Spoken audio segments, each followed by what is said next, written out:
เบาอีสานกับเบาใต้เจ้าซู้อันนี้ได้ยินเขาเจ้าเว้าเลยแหละอันนี้ได้ยินสาวลาวเขาเจ้าเว้ากันนะว่าเบาอีสานกับเบาทางภาคใต้นะเจ้าซู้ส่วนเบาทางภาคกลางจริงใจส่วนเบาเหนือนะฮักแท้ว่าซั่นมันแม่นแท้อยู่อ่ะแต่น้องตุ๊กตาคิดว่ามันน่าจะบ่เกี่ยวมั้งขนาดอีพอสมศักดิ์เราเป็นคนอีสานเราก็ยังฮักอีแม่แท้นะก็เลยคิดว่าขอคัดค้านละกันเบาอีสานเรากับมีคนทั้งจริงใจแน่คนเจ้าสู้แน่ฮันแหละแต่เบาใต้นี่น้องตุ๊กตาบ่ค่อยฮู้เด้ว่าจริงใจหรือว่าเจ้าสู้แท้บ่แต่เขาจะว่าเบาใต้หันเจ้าสู้อันหลายกว่าเบาอีสานอีกเพราะว่าเบาใต้หันนะรอเข้มแบบรอแบบปานคนแบบว่า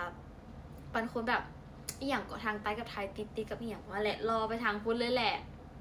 แต่ก็ว่าคือกันแต่เบาเหนือก็จะออกแบบขาวๆตีๆกับเบาภาคกลางอะนะกะจะออกไปแนวทางจริงใจฮักแท้อย่างประมาณนี้ แต่ก็บ่ฮู้คือกันแหละเนาะบ่ฮู้คือกันเห็นก็จะเว้ามาจังซี่แหละ แต่ว่าแต่ว่าแต่ว่าแล้วแต่ว่าไผสิเจอคนเจ้าชู้หรือว่าเจอคนจริงใจ แต่สาธุขอให้เต็งเจอคนเจ้าชู้เด้อเอ้ยบ่แม่นสาธุขอให้เต็งเจอคนที่จริงใจเด้อ